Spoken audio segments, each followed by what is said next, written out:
percaya akan tabaruk. Tabaruk. Kalau biar nggak, kamu ngapain tabaruk syirik? Nggak bisa jawab, ya ilah gitu kan. Ya, Sahabat soalnya dulu nggak aku pernah ikut-ikut ngelakuin, doang. ya.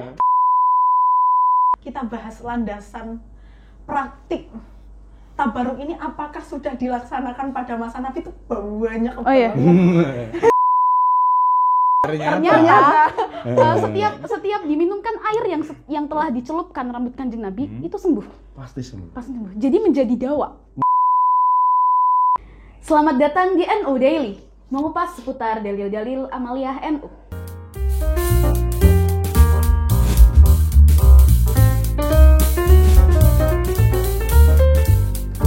Halo teman-teman semua, di video NU Daily kali ini aku nggak sendirian untuk menjelaskan berbagai permasalahan amaliyah NU. Tapi di video kali ini yang paling spesial adalah aku ngajak dua teman aku yang super keren. Di sebelah kiri aku Dada Afida dan Kang Jauhar. Sapa dulu dong teman-teman NU Daily ini. Halo Halo. semuanya, salam kenal. Salam kenal ya. Gimana nih? Sehat ya? Alhamdulillah. Udah lama loh kita nggak ketemu. Iya sih. Iya. Berapa ya? Berapa hari? Berapa hari serasa berapa tahun? Iya, kayak udah lama banget kita nggak ketemu. Nah, aku tuh pengen ngajak kalian bahas seputar dalil-dalil amaliyah NU di video ini. Karena aku ngerasa kalau aku monolog doang kayak video-video sebelumnya, kayak kurang meluas pembahasannya. Kurang perspektif ya? Kurang banyak perspektif gitu. Jadi aku pengen ngajak kalian buat diskusi. Ya semoga aja dengan diskusi itu kita semakin nambah apa ya, pembahasan semakin luas. Pindah tempat diskusi. Ya, pindah tempat. Biasanya kita kan di kajian gitu. Iya. Sekarang- Anak kajian ya. Iya. Sekarang kita pindah in frame gitu ya, di depan frame gitu. Deg-degan nggak? Aku deg-degan sih sebenarnya. Ini baru pertama kali sih jujur ya, pertama kali masuk ke frame sih. Jadi. Deg-degan nggak? Lumayan. Jadi dalil amaliyah NU apa yang kita bahas hari ini? Oh ya, jadi di video kali ini aku mau bahas tentang tabarruk. Pasti udah nggak asing dong. Iya ya. Udah nggak asing dong. Tapi itu bisa jadi asing buat banyak orang-orang awam. Iya Yang perlu kita bahas karena memang tabarruk ini sesuatu yang sudah lumrah di kalangan pesantren, di kalangan masyarakat NU terutama. Tapi mungkin banyak yang belum tahu dalilnya apa dan masih banyak perdebatan tentang itu. Itu yang akan kita bahas hari ini. Iya. Menarik nggak? Menarik sih. Itu banyak kan sering contoh-contoh yang sering dilakukan terutama di pesantren atau di Mesir kayak gitu kan? Ya, kayak misal kalau di pesantren tuh kita habis ngaji, terus unjuannya kiai, minumannya kiai itu masih sisa, itu pasti kita rebutan dong. Iya, nggak gitu nggak? Rebutan. Sampai di bawah kursi menunggu begini. Ya ilah. Kayak memperebutkan hadiah yang Iya. sangat wow gitu lah. Itu contoh-contoh tabaruk yang ini sih yang udah lumrah Ya. di setiap pesantren pasti. Saya juga ada ada sih tabaruk itu. Dulu di pesantren itu ada di masjid namanya Masjid Lawang Songo ya. Itu ada satu tempat jamaah, sebuah tempat itu katanya para sesepuh dulu adalah tempat istiqomah Mbah Yai Sepuh, yaitu Mbah Yai Abdul Karim untuk sholat. Iya, Mbah Yai Abdul Karim Lirboyo untuk sholat. Nah, akhirnya setiap sholat jamaah, jadi para santri, teman-teman saya juga, saya sendiri itu kayak berebut, saya hari ini harus jamaah di tempat ini gitu ya. Kayak raudhah ya. Kayak raudhah, seakan-akan kayak raudhah gitu. Iya, bener. Ini adalah tempat barokah karena biasanya dipakai untuk jamaah Mbah Yai Sepuh, Mbah Yai Abdul Karim. Iya, Itu bener. sama sih niatnya teman-teman ya tabarukan gitu. Salah satu contoh tabaruknya. Salah satu contoh tabarukan begitu. Cuman ya teman-teman ya, itu praktik-praktik seperti itu kita tahu, semuanya tahu sih. Kayak gitu mungkin bagi sebagian orang itu nggak rasional, ya nggak? Benar. Minuman, emang kenapa minuman kiai gitu? Baik gimana kayak belum rasional aja sih. Dan menurut aku yang penting buat teman-teman itu, untuk teman-teman yang melakukan amalan-amalan seperti itu, penting untuk mengetahui apa alasannya. Yang bakal kita bahas sekarang ya. Mengetahui Itu yang akan alasannya. dibahas. Itu karena selain kita mengetahui alasan adalah sebagai landasan untuk melakukan amaliyah tersebut, kita juga menggunakannya sebagai menangkis pendapat sebagian orang yang tidak percaya akan tabaruk. Kalau biar nggak, kamu ngapain tabaruk syirik? Nggak bisa jawab, ya ilah gitu kan. Ya, soalnya dulu aku ikut-ikut doang. Iya. Itu masalah besar sih, itu yang akan kita bahas hari ini. Soalnya nanti kayak di pesantren gitu kan, saya cuma ngikut senior dulu kayak gitu kan. Kita mahasiswa dong. Nah, akhirnya begini kan. Akhirnya kalau mereka cuma ikut-ikut, kadang kalau ada beberapa kelompok yang ngapain kamu begini, nggak bisa jawab ya kan. Ditanyain kamu kenapa kok tabarukan, ya saya cuma ikut-ikutan. Nah, kan akhirnya jadi problem juga ya. Kita melakukan tapi kita nggak tahu ilmunya. Iya, malah akhirnya ketika kita dibilang hanya ikut-ikutan doang, berarti itu syirik. Ntar kita ikut-ikutan syirik. Aduh, bahaya sih. bahaya, Tapi guys, sebelum kita semakin jauh nih pembahasannya masalah apa itu hukumnya tabaruk dan segala macam, mungkin banyak teman-teman yang penonton NU Daily ini baru pertama kali mendengar istilah tabaruk mungkin, atau seringnya mungkin dengarnya ngalap berkah ya kalau di kita kan. Nah, kita jelasin dulu nih definisi tabaruk. Coba deh, sejauh yang kalian tahu tabaruk itu seperti apa? Mungkin kita bahas secara lafzi dulu ya. Oke, boleh. Kita bahas secara lafzi. Tabarruk. Mungkin teman-teman NU Daily sebagian yang pesantren yang tahu sorof itu pasti tahu ya. Cuman saya menjelaskan lagi di sini ya. Anggap aja belum tahu gitu. Tabarruk itu isim masdar ya kan. Dari fi'il madhi apa? Tabarraka. Iya. Ala wazni tafa'ala. Punya faedah tolabul fi'li. Tolabul barokah gitu. Fi'li tolabul fi'il barokah gitu. Maksudnya apa? Ya mengambil barokah, mengharap barokah. Itu tolabul barokah ya, seperti bahasa yang digunakan di sebagian pesantren itu ngalap barokah. Maksudnya tolabul fi'lil barokah gitu. Itu terjemahan dari tabaruk gitu ya, terjemahan Jawa. Terjemahan Jawa ngalap barokah jadinya begitu. Mengambil barokah lah. Mengambil barokah. Iya. Nah, membahas barokah sendiri. Kalau misal tabaruk itu tolabul barokah. Barokah itu kayak gimana, Kang? Barokah. Kalau orang sudah mondok, saya yakin ya. Kalau orang sudah mondok pasti sudah tahu lah apa arti barokah. Cuma mungkin beberapa orang yang memang tidak pernah mengenyam pendidikan pesantren itu masih asing banget gitu ya. Masih asing dengar kata-kata tabaruk, kata barokah terutama. Apalagi wujudnya nggak rasional gitu. Apalagi mereka nggak kelihatan pernah mengalami gitu ya. Nggak pernah mengalami rebutan apa gitu untuk cari barokah. Kalau kita di pesantren dulu sering diajarkan barokah itu kan adalah ziyadatul khair wa numu. Jadi bertambahnya kebaikan dan juga berkembangnya kebaikan tersebut. Nah, kalau kita hubungkan dengan tadi dengan yang dijelaskan Afida tadi ya, berarti tabaruk itu adalah tolabu ziyadatil khair ya kan. Iya, benar. Meminta, mengharap atau roja mengharap bertambahnya kebaikan. Jadi tidak lain orang yang bertabaruk itu mengharapkan adanya kebaikan yang bertambah pada dirinya. Gitu. Terus kalau memang barokah itu diartikan sebagai ziyadatul khair. Khair sendiri, kebaikan sendiri ini loh. Kebaikan sendiri ini masih umum, relatif banget. Kayak mungkin di satu orang itu dianggap baik, satu orang lagi nggak baik gitu.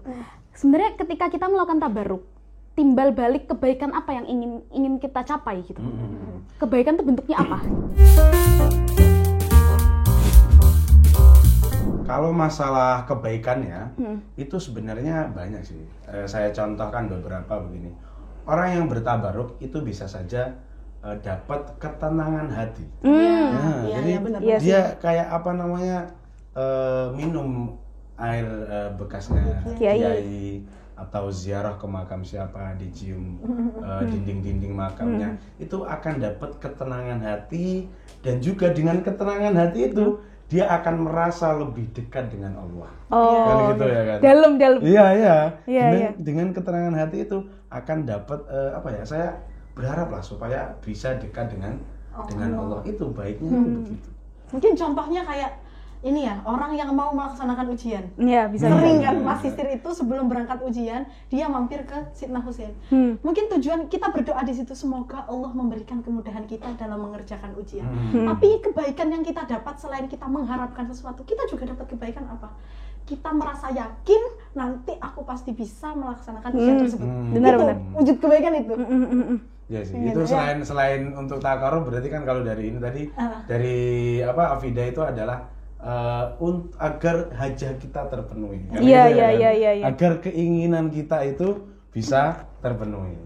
Terus kalau begitu, apakah semua barang yang dianggap baik itu bisa ditabaruki? Tapi yang nggak bisa gimana ya? Nggak bisa dimutlakan seluruhnya gitu sih. Mungkin karena kan kayak gini, misalnya ada air putih biasa. Kita mau tabarukan sama air itu. Tapi air itu nggak ada apa-apanya. Air. Ya. Kita tabarukkan karena kan air itu juga mengandung kebaikan. Ketika kita minum, kita jadi nggak haus lagi gitu. Iya. Itu kan suatu kebaikan. Itu kita bisa nggak tabaruk sama air biasa? Gitu. Kayak semua barang nggak bisa kita mutlakin kayak gitu karena barang emang itu baik. Tapi di sini yang dimaksud dengan tabaruk adalah barang itu baik, itu memiliki keterkaitan dengan barang itu bisa mendekatkan diri kita kepada Allah. Gitu loh. Ada unsur itu. Jadi barang ini, air minum ini dia baik karena dia berkaitan dengan sesuatu yang baik. Misal berkaitan dengan kiai yang sedang menjelaskan ilmu lah di pesantren.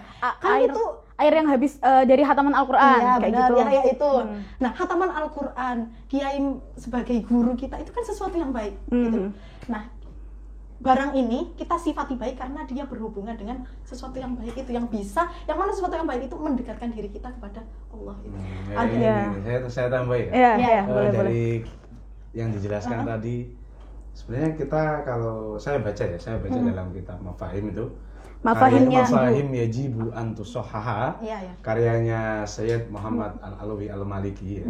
Itu dalam kitabnya beliau menjelaskan bahwasanya at-tabarruku laisa huwa illa tawassulan ilallahi ta'ala bil mutabarraki bihi. Tawassul. Jadi yang namanya tabaruk itu ya tujuannya memang sebagai perantara gitu. Sebagai perantara kita untuk lebih dekat, untuk mendekatkan diri kepada Allah dengan perantara tadi, dengan perantara barang-barang atau sosok yang kita inginkan barokahnya. Ya, di sini aku menemukan hal menarik sih. Berarti apa ya? Barokah itu bukan hanya sebatas kita mengambil kebaikan dari barang yang kita anggap memiliki berkah. Kayak kita dengan ini kita jadi tenang, bukan hanya ta'aluk antara orang yang bertabaruk dengan mutabarok bihnya. Tapi juga ada keterkaitan mutabarok bih dengan Allah Subhanahu wa taala. Itu poin yang nggak bisa dihilangkan, karena itu juga bisa digunakan untuk menepis orang-orang yang beranggapan kamu tabaruk itu syirik karena kamu mengambil kebaikan dari barang itu. Tidak, sorry say.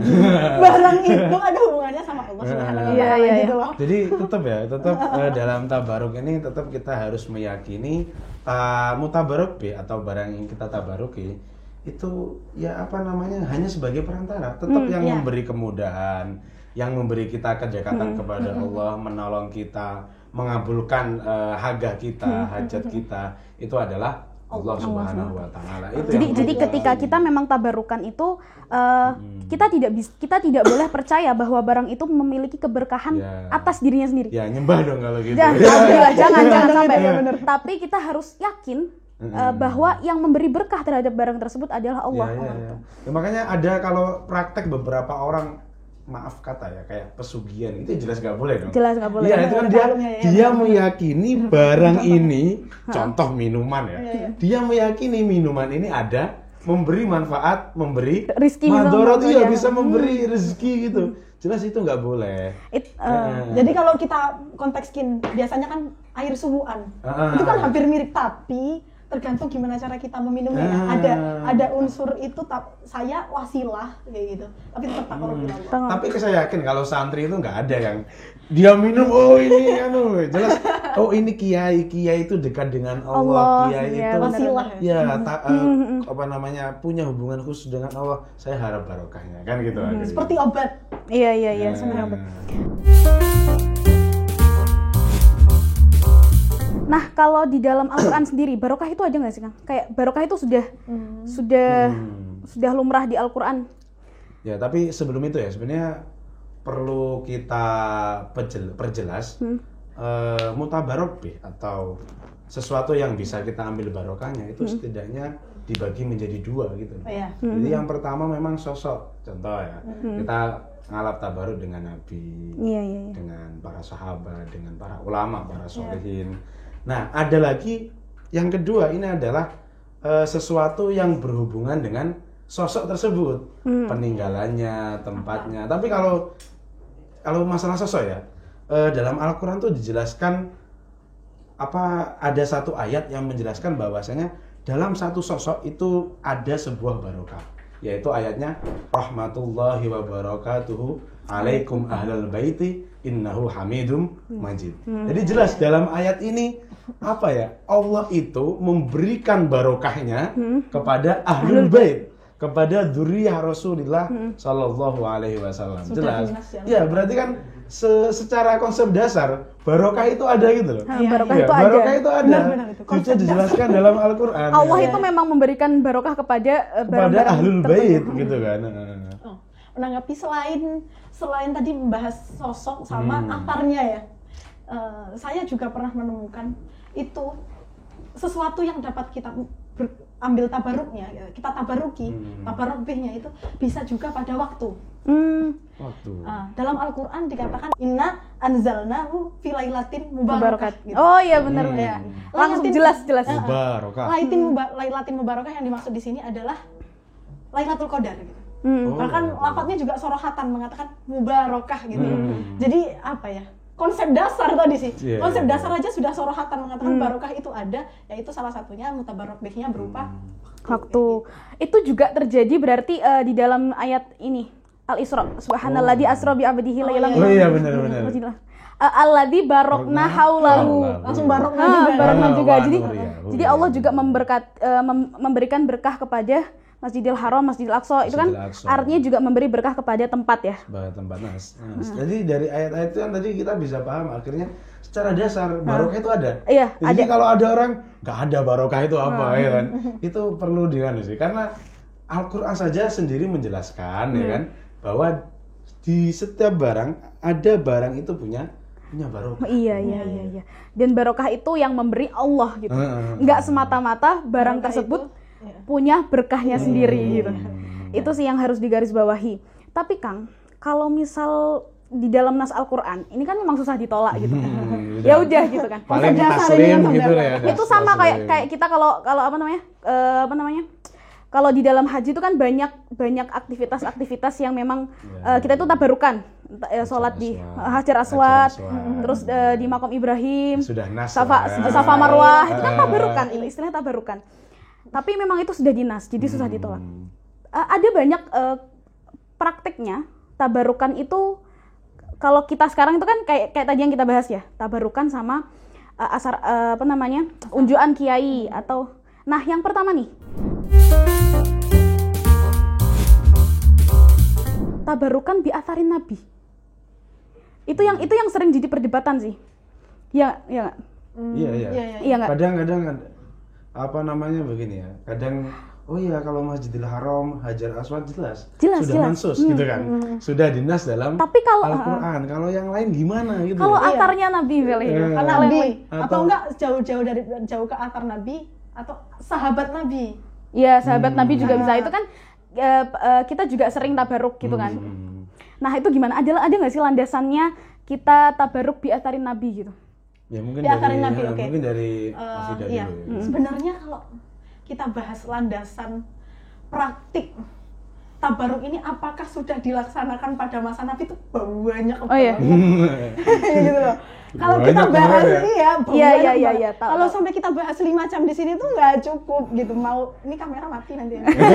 Baterainya habis. Nggak cukup baterainya. Jadi kita kasih contoh Iya, buat kita teman-teman. coba. Iya. Salah satunya itu adalah sahabat Khalid bin Walid. Beliau itu kemana-mana ketika perang selalu membawa pecinya yang berisikan rambut Nabi, gitu. Peci Nabi itu, dan itu selalu beliau bawa ketika perang. Karena kata beliau, saya kalau perang pakai peci ini yang ada isi rambutnya Nabi ini, saya selalu menang gitu. No, delalah. Dan praktik seperti itu tidak diingkari oleh Nabi. Udah jelas ya? Jadi takrir. Benar. Takrir. Nah, ini saya tambahin. Ternyata dari kisah Khalid bin Walid itu ada kisah yang unik juga ya. Oh iya. Selain pecinya itu, jadi pernah suatu hari ketika beliau perang, ini pecinya hilang. Kolang suatun ya, kolang suatun kalau dalam hadisnya Iya, itu. kolang suatun. Bahasanya kolang suatun. Pecinya hilang. Habis itu Khalid bin Walid memerintah seluruh prajuritnya untuk mencari utlubuha sampai 3 kali. Udah overthinking Iya, kan? Mau ini perang, gimana kayak kehilangan barang yang sangat berharga gitu. Iya. Utlubuha, cari peciku. Setelah ditemukan sama salah satu prajurit, berarti pada saat itu sahabat ya. Dilihat ternyata pecinya ini udah jelek gitu loh. Nah, Kok jelek? kok sampai nyuruh prajuritnya sekeras itu untuk Mencari, mencari ya. sampai ketemu. Akhirnya ditanyakan, kalau di Walid ini kan pecinya udah jelek, kenapa kok masih dicari-cari kan gitu. Akhirnya dijawab oleh Khalid bin Walid, di dalam peci ini ada rambutnya Kanjeng Nabi. Nabi. Masya Allah. Dalam peci tersebut ada rambutnya Nabi. Setiap aku perang dan aku pakai peci itu, saya nggak pernah kalah. Aku nggak pernah kalah dalam peperangan. Itu jadi Masya Allah. Khalid bin Walid itu sangat unik ya gitu. Walaupun pecinya jelek, tapi Jelek. kalau ada rambutnya Nabi, Jadi kayak tetap ini paling mulia. Tabaruk dengan rambutnya Nabi. Iya, Dan iya. selain itu juga ada Ada lagi. salah satu kisah. Ini mirip ya dengan kasus-kasus di pondok pesantren. Nah, apa tuh? Rebutan gitu ya, rebutan kalau kita rebutan airnya kiai gitu ya, rebutan airnya kiai. Nah, jadi ada salah satu riwayat dari Urwah bin Mas'ud. Urwah bin Mas'ud pernah dia itu lewat di majelisnya Rasulullah dan sahabat. Ya kalau sekarang majelis taklim, kalau di pondok ngaji bandongan gitu ya, ngaji Iya, bandongan. bandongan.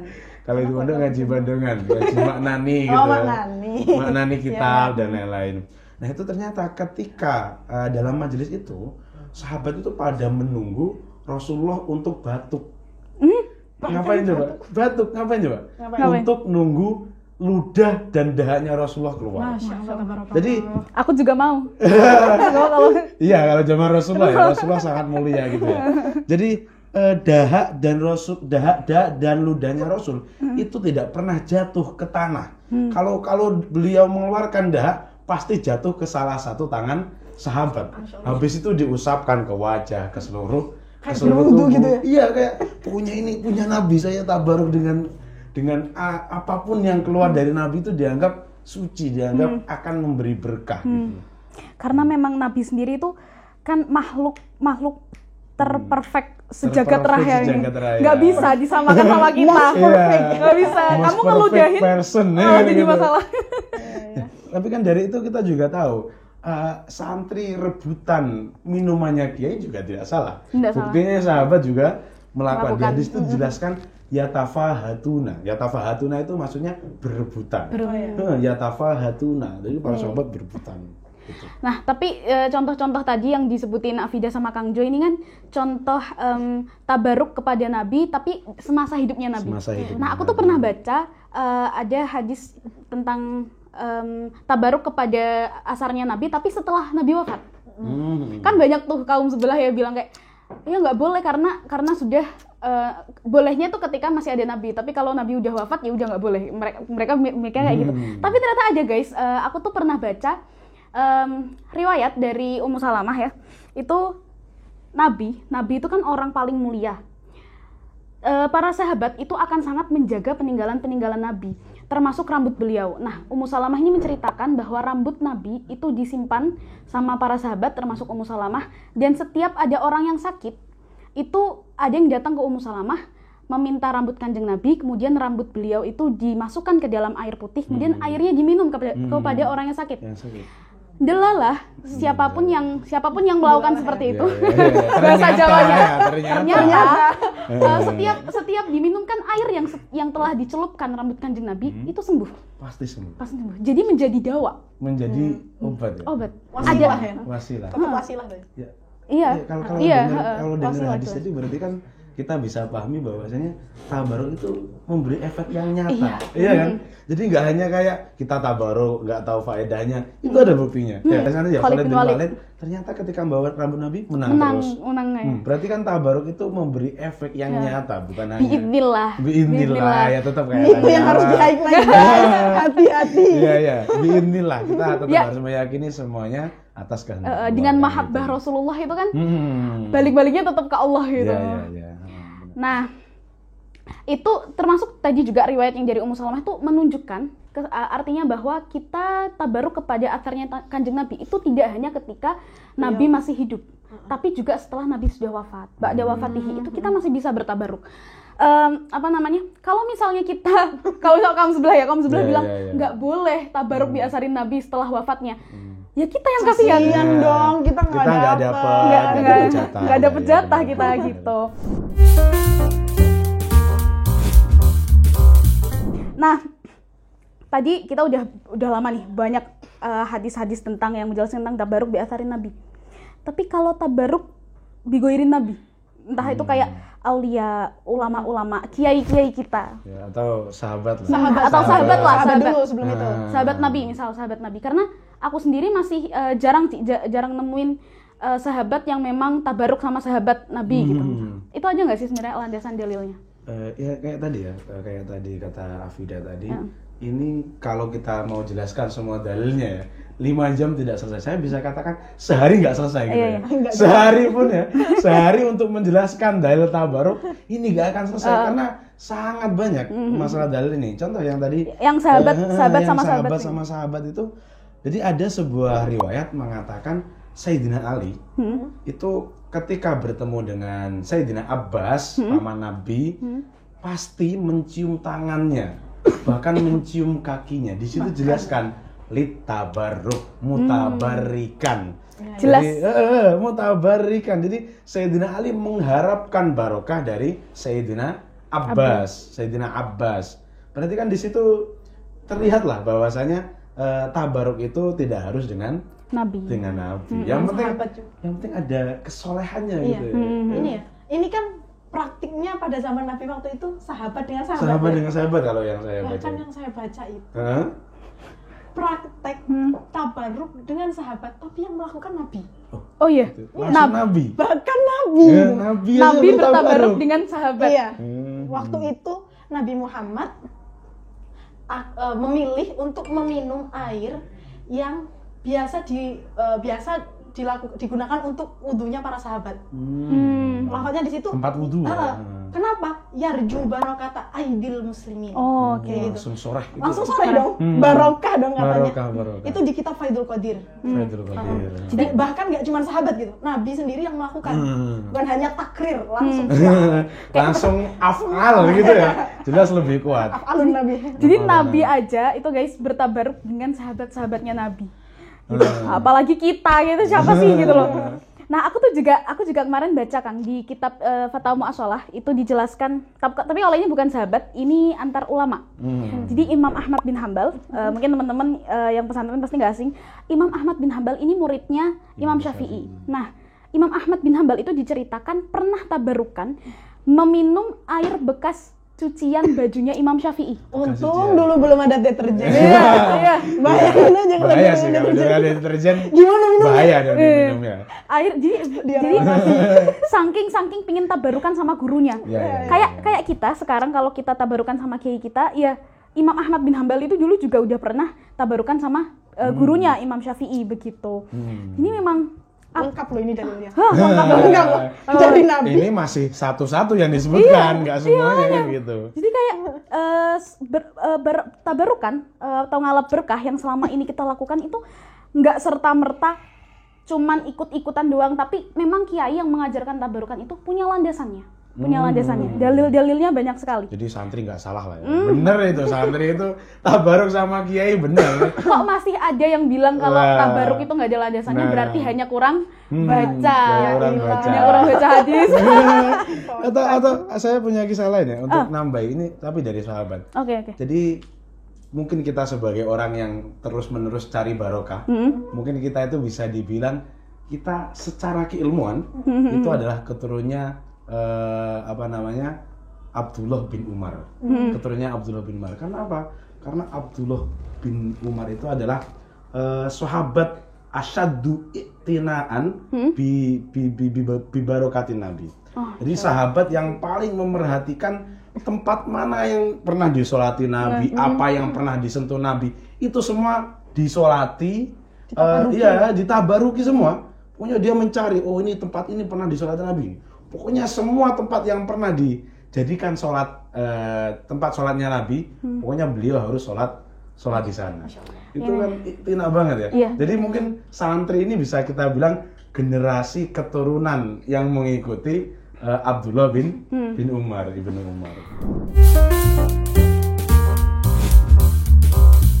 Nah, oke, tadi udah jelas ya tentang dalil-dalil tabaruk. Kemudian anggapan pernyataan kaum sebelah yang mengatakan bahwa tabaruk itu merupakan suatu kesyirikan. gimana? Jawabnya enaknya gimana ya? Kayak gimana biar mereka diem gitu loh, jadi diem. Kadang denger gitu gimana ya? Dikunci. Kadang kita dengar ada orang dikit-dikit bid'ah, Dikit-dikit syirik, dikit-dikit oh ini tidak pernah dilakukan sahabat gitu ya kan. Ayo kurang baca juga. Kurang baca ya. Enggak apa-apa. Astagfirullahaladzim. Ya. Ya gitu. Kalau masalah ini ya, sebenarnya para ulama itu sudah menjelaskan bahwa masalah tabaruk atau yang semisalnya yang kemarin sudah dibahas, masalah tawasul, masalah apapun yang berhubungan dengan hal ini, pokoknya berhubungan dengan athar apapun itu adalah al-masail al-fiqhiyah, permasalahan fikih. Iya. Dengan artian kalau permasalahan fikih, maka orang yang berbeda pendapat tidak bisa kita judge, tidak bisa kita tuduh sebagai kamu kafir, kamu bid'ah, kamu syirik. Karena sekali lagi ini adalah perbedaan fikih. Bukan akidah. Bukan akidah. Maka kalau ada orang yang ini, saya ikut, ya kita harus mengakui ada beberapa ulama yang tidak memperbolehkan tabaruk. Ada, seperti kalangan Hanafiyah, beberapa kalangan Hanafiyah itu memang melarang tabaruk. Nah, tapi jumhur ulama, kebanyakan ulama itu memperbolehkan tabaruk. Ya kita ikut yang jumhur aja. Ya kita ikut jumhur kan, ya kita ikut yang banyak orang. Jadi kalau ada yang berbeda pendapat dengan kita masalah ini, ya kita nggak boleh untuk menuduh kamu kafir, kamu bid'ah, kamu syirik dan lain-lain. Iya. Ya jadi kita apa ya? Kita harus menghormati, karena yang dibilang tadi karena masalah fikih, kita harus menghormati pendapat orang lain. Ya, Karena ini masalah fikih ya, sekali lagi. Karena apa? Jadi karena kita menghormati itu, ketika kita yakin sama tabaruk itu ya udah lakukan. Kalau kamu nggak yakin sama tabaruk itu ya udah nggak usah dilakukan. Dan jangan menjustifikasi orang lain yang tidak setuju akan hal itu. Iya, Ya, benar Jadi, banget. Apalagi sampai mengatakan mengafirkan, Itu harus di poin tuh. mensyirikkan, kan gitu. Jadi ya udah, kalau kamu nggak mau ngelakuin ya sudah, jangan nyalain kita punya dasar gitu. Kita punya dalil untuk melakukan amaliyah tersebut. Nah ini untuk teman-teman yang belum tahu dalil-dalilnya ini. Iya, bisa dilihat di mana, di kitab apa? Mafahim ya. Mafahim Yajibul banyak Antusohaha itu banyak. Salah satu kitab Salah yang satu masalah Itu masih salah satu, itu dalamnya udah Atau banyak. Al-Mutasyadidun punyanya Syekh Ali Jum'ah, itu juga banyak sekali. itu banyak banget. Makanya tadi saya bilang kalau mau dijelasin sehari pun nggak akan selesai. Gitu Iya. ya.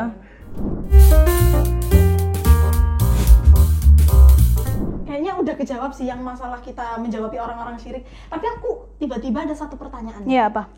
Misal nih, aku hanya berandai-andai, tapi nggak tahu kalau emang itu udah terjadi. Contohnya di rambutnya Nabi Muhammad. Bisa saja loh, tiba-tiba ternyata orang dulu nge-PHP kita, kayak ngebohongin. Ini tiba-tiba rambutnya Abu Bakar atau rambutnya siapa, kemudian dijadiin. Rambutnya orang tidak jelas. Gitu Kemudian ya. ada apa ya, permainan politik karena itu misal menjadi tempat wisata, kemudian menjadi kayak gitu. Dapat uang. Jangan-jangan yang kita tabarukin itu bukan rambut Nabi, terus rambut siapa kayak gitu. Ada nggak yang tahu? Ini sebenarnya masalah yang dulu udah pernah diperdebatkan, tapi untuk kita ya ambil yang gampang-gampang aja. Karena kan ketika gini, ini rambutnya Nabi atau tidak, itu kan suatu kemungkinan. Ketika kita percaya bahwa itu rambut Nabi, kemudian kita tabaruk dengan rambut itu, tapi ternyata itu bukan rambutnya Nabi, yang salah kan bukan kita. Yang salah adalah yang berbohong, itu rambutnya Nabi. Dasar tukang PHP. Ketika coba kebalikannya. Misal itu ternyata rambutnya Nabi.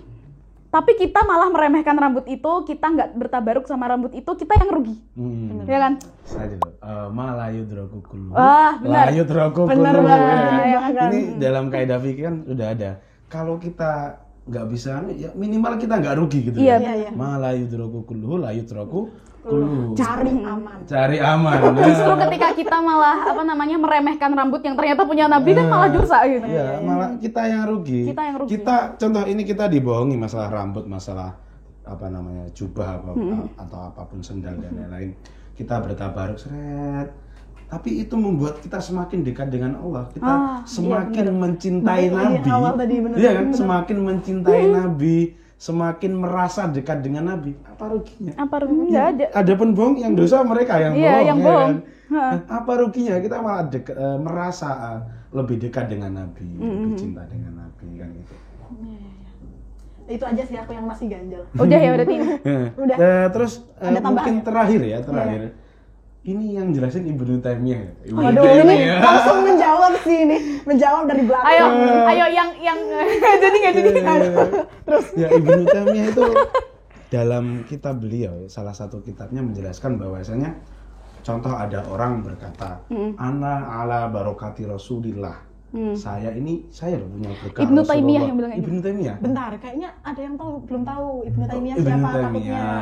Ibnu Taimiyah itu adalah salah satu ulama yang lahir sekitar tahun 600-an setelah Imam Ghazali lah. Setelah kurunnya Imam Ghazali, yang kebanyakan Ibnu Taimiyah ini dijadikan dasar oleh kaum sebelah yang sering membid'ahkan, sering mensyirikkan, sering apalah itu tidak pernah dilakukan sahabat gitu ya. Itu imam yang diikuti oleh kelompok-kelompok itu ternyata mengamini adanya barokah. Dengan siapa ya walaupun dengan syarat ya, contoh ada orang berkata ana ala barokati Rasulullah, maka kata Ibnu Taimiyah ini tetap diperbolehkan dengan syarat dia la yuridu al isyrok, tidak menginginkan, tidak ada niatan untuk musyrik. Jadi tidak meyakini barang yang dia tabaruk atau Rasulullah tadi itu adalah untuk menyembah selain Allah, untuk meyakini bahwasanya ini punya kuasa, punya kekuatan untuk memberi, untuk menolak dan lain-lain. Nah, akhirnya di sebelumnya itu beliau menjelaskan ada dua tabaruk itu boleh. Yang pertama, kita bertabaruk pada sesuatu dengan harapan kita bisa lebih giat melakukan ibadah kepada Allah, lebih bisa menjalankan larangan-larangan Allah. Kemudian yang kedua itu adalah dengan tabaruk kita berharap semoga Allah memberi kekuatan kepada kita, memberi daya untuk lebih giat melakukan ibadah-ibadah. Jadi intinya sesuatu yang bisa membuat kita merasa atau berusaha untuk dekat dengan Allah itu boleh. Itu poinnya di situ guys. Jadi intinya tidak syirik gitu lah, tidak ada niat untuk menyekutukan Allah. Ini tidak syirik dan kita harus sadar bahwa ketika kita ngalap barokah sama suatu barang, kita harus benar-benar yakin bahwa barang itu tidak akan bisa memberi manfaat apapun kecuali dengan izin Allah, begitu. Nah, kayaknya udah selesai ya pembahasan kita. Udah banyak itu. Saya kira udah menjawab semua lah problem-problem itu. Yang masih bingung suruh nanya aja. Ya, nanti silakan kalau masih ada pertanyaan-pertanyaan komen aja. Komen di bawah. Oke, terima kasih buat teman-teman semua yang udah nonton video ini sampai akhir. Buat kalian yang masih bingung atau punya pertanyaan seputar Amaliyah NU, boleh langsung komen aja di bawah. Insya Allah akan kita jawab di video berikutnya. Dan terima kasih untuk Kang Jo, untuk Afida yang sudah menemani diskusi kita di video kali ini. Buat teman-teman semua, jangan lupa like, subscribe, dan nyalakan loncengnya agar kita makin semangat lagi untuk bikin konten-konten keilmuan selanjutnya. Terima kasih, sampai jumpa.